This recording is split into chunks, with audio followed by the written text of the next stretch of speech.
ایک دفعہ کا ذکر ہے کہ اسکندر اور اس کی بیوی فاطمہ سیر و تفریح کرنے کے لیے کہیں گئے ہوئے تھے کہ انہیں وہاں کافی دیر ہو گئی۔ جب وہ گھر کے لیے نکلے تو راستے میں ایک جنگل میں ان کی گاڑی خراب ہو گئی اور اچانک سے بارش بھی برسنی شروع ہو گئی۔ دونوں گاڑی سے نکلے۔ فاطمہ نے اپنے خاوند سے کہا، سنیے، ایسے موسم میں ہم کہاں جائیں گے؟ ہمیں کہیں قیام کرنا چاہیے۔ اس کے خاوند نے ادھر ادھر دیکھا لیکن گھنے جنگل میں انہیں سر ڈھانپنے کے لیے کوئی جگہ نہ ملی۔ بالآخر کچھ میل چلتے چلتے انہیں ایک سنسان حویلی دکھائی دی۔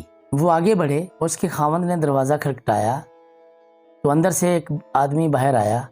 فاطمہ کے شوہر نے اس آدمی سے کہا، بھائی جان، باہر بہت تیز بارش ہو رہی ہے، ہمیں ایک رات کے لیے اس حویلی میں قیام کرنے دے، ہم آپ کے احسان مند ہوں گے۔ ٹھیک ہے، آپ یہاں رک سکتے ہیں، آئیے میں آپ کو آپ کا کمرہ دکھاتا ہوں۔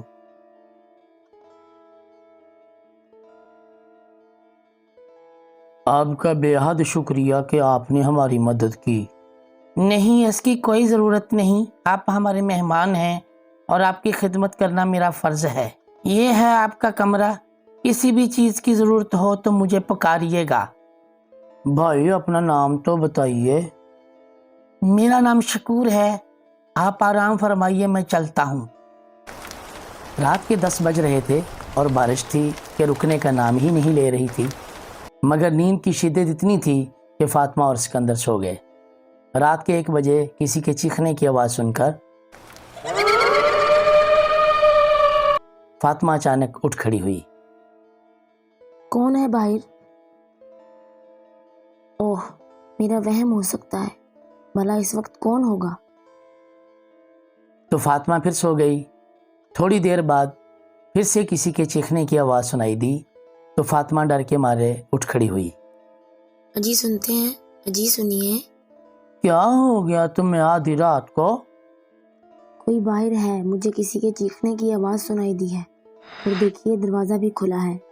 یہ تمہارا وہم ہے، تم دروازہ بند کرنا بھول گئی ہو اور یقیناً تم نے کوئی برا سپنا دیکھ لیا ہے۔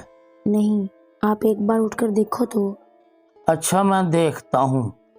سکندر صحن میں آیا اور اس نے شکور کو آواز لگائی مگر کوئی جواب نہ آیا۔ پتہ نہیں کہاں گیا شکور۔ سکندر مجھے بچاؤ، سکندر، سکندر مجھے بچاؤ۔ سکندر کمرے میں پہنچا تو اس نے دیکھا کہ ایک چڑیل ان کے کمرے میں اڑ رہی تھی۔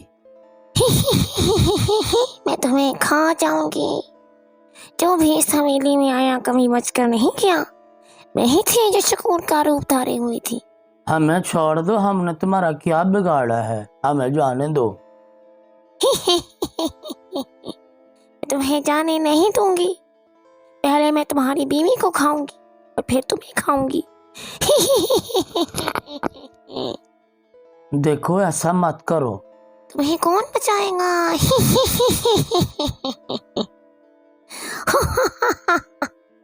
تم ہمارا کچھ نہیں بگاڑ سکتی، ہمارا اللہ ہے ہمارے ساتھ۔